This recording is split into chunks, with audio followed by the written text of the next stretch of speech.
Sir Vishnu ದೇವಸ್ಥಾನ ಹೋದ್ರೆ ದ್ವಾರಪಾಲಕರು ಜಯ ವಿಜಯರು ಅಂತ ಬರ್ತಾರೆ. ಸರ್ ಇದು ಈಶ್ವರಂಗೆ ನಂದಿ ಮಹಾಕಾಳ ಅಂತ ಇವ್ರ ವಿಗ್ರಹ ಹೆಸರು. ಸರ್ ನಂದಿ ಅಂದ್ರೆ ದೇವಗಣ, ಕಾಳ ಅಂದ್ರೆ ರಾಕ್ಷಸರ ಬಾಯಲ್ಲಿ ಕೋರೆಯಲ್ಲಿದೆ ನೋಡಿ ಅದು. ಸರ್ ಇದು ಶಾಂತಿ ರೂಪ, ಅದು ಉಗ್ರ ರೂಪ. ಸರ್ ವಿಷ್ಣು ದೇವಸ್ಥಾನಕ್ಕೆ ಹೋದ್ರೆ ವಿಷ್ಣುಗೆ ವಾಹನ ಗರುಡ ಬರುತ್ತೆ, ಶಿವನ್ಗೆ ನಂದಿ. ಇಷ್ಟು ನಂದಿ ರೀತಿ ಇದೆ ನೋಡಿ, ಇಷ್ಟು ಕಾವು. ಇದು ಹಣೆ ಇದು ಹಸು ಬಾಯಿ. ಸಂಕಲ್ಪ 20 ರೂಪಾಯಿ ಟಿಕೆಟ್ ತೊಳೆ ನೋಡಿ ಹೊಟ್ಟೆ ಇದಾವಾಗ ನೋಡಿ ಮೇಡಮ್ ಒನ್ ಬಾಡಿ 2 ಫೇಸ್ ಕಾವ್ ನೋಡಿ ಅಮ್ಮ, ಒನ್ ಬಾಡಿ 2 ಫೇಸ್ ಕಾವ್ ನೋಡಿ. ಫೇಸ್ ಕ್ಲೋಸ್ ಮಾಡಿದ್ರೆ ಶಿವಲಿಂಗನ ಕ್ಲೀನ್ ಮಾಡ್ತಾ ನೋಡಿ ನಾಲ್ಗೆಯಿಂದ cleaning madam. Front face cover ಮಾಡಿದ್ರೆ ದೇವ್ರಿಗೆ ಇದೆ ಮಿಲ್ಕಾಭಿಷೇಕ. ಹಿಂದೆ ಒಂದು ಲಿಂಗ ಇದೆ ನೋಡಿ ಮೇಡಮ್. ಇಲ್ಲಿ ನೋಡಿ ಈಗ ನೆಕ್ಸ್ಟ್ ಈಗ ಸಂಕ್ರಾಂತಿ ಹಬ್ಬ ಬರ್ತಲ್ಲ, ಸಂಕ್ರಾಂತಿ ಹಬ್ಬಕ್ಕೆ ಪೂಜೆನ ಮಾಡಿ ಸ್ವರ್ಗದ ಭಾಗ ತೆಗಿತೀವಿ ಜನವರಿಗೆ ಮೇಡಮ್. ನೆಕ್ಸ್ಟ್ ಈಗ ವೈಕುಂಠ ಏಕಾದಶಿ ಅಂತ ಬರ್ತಾಗ ವಿಷ್ಣು ದೇವಸ್ಥಾನಕ್ಕೆ ಉತ್ತರ ಭಾಗ ತೆಗೆಯೋದು. ಅದಿನಲ್ಲಿ ಒಂದೇ ದಿವಸದಲ್ಲಿ 3 ದೇವರ ದರ್ಶನ ಮಾಡ್ಬೇಕು. ಆದಿರಂಗ, ಮಧ್ಯರಂಗ, ಅಂತ್ಯರಂಗ. ಆದಿರಂಗ ಬಂದು ಶ್ರೀರಂಗಪಟ್ಟಣ, ಎರಡನೇದು ಮಧ್ಯರಂಗ ಶಿವನ್ ಸಮುದ್ರ ಹತ್ರ, ಎರಡನೇದು ಮಧ್ಯರಂಗ. ಅಂತ್ಯರಂಗ ಬಂದು ತಮಿಳುನಾಡಲ್ಲಿದೆ ಶ್ರೀರಂಗ. ಈ 3 ದೇವರು ಬೆಳಿಗ್ಗೆ ಸಾಯಂಕಾಲ ಇಷ್ಟು ಟೈಮಿಂಗ್ಸ್ ಇರುತ್ತೆ, ಆ ಟೈಮಿಂಗ್ಸ್ ಅಲ್ಲಿ ದರ್ಶನ ಮಾಡಬೇಕು. ಕರ್ನಾಟಕದಲ್ಲಿ 2 ಇದೆ, ತಮಿಳುನಾಡಲ್ಲಿ 1 ಇದೆ. ಅವನು ಶಿವಲಿಂಗ ಹಿಡ್ಕತಾನೆ.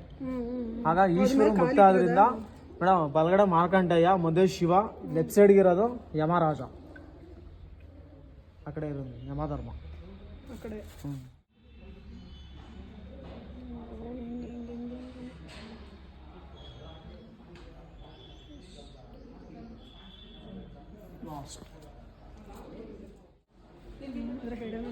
ಏನಕ್ಕೆ ಇದಕ್ಕೇನು ಸ್ಟೋರಿ ಇರಲ್ವಾ? ಸ್ಟೋರಿ ಇಲ್ವಾ? ಇದೆ, ಸಮುದ್ರದಲ್ಲಿ ಒಂದು ಇದಾಗುತ್ತೆ, ಸರ್ಪನ ಹಿಡ್ಕೊಂಡು ನಾಟ್ಯ ಮಾಡ್ತಾನೆ ಕೃಷ್ಣ. ಇದು ನಾವು ಸೀರಿಯಲ್ ನೋಡಿದ್ವಲ್ಲ ಅದು.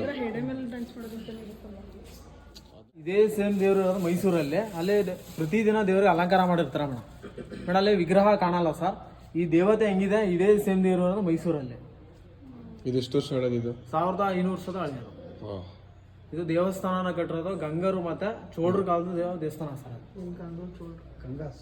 ಸೊ ಯಾರೋ ಬರ್ತಾರ ಅಂತ ನೋಡ್ತಾ ಇದ್ದಾನ.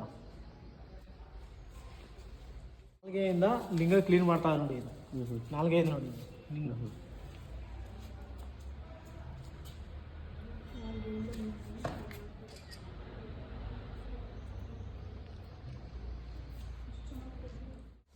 ಕಾಳಹಸ್ತಿಯಲ್ಲಿ ಇರೋದು ಮೇಡಮ್ ದೇವಸ್ಥಾನ.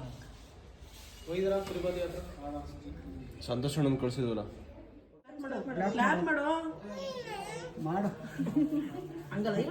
ಕೈ ಮುಗಿರಿ ಸಾಕು. ನಮಸ್ಕಾರ ಬೇಯ್ ಹಿಂಗೆ ಮಾಡ.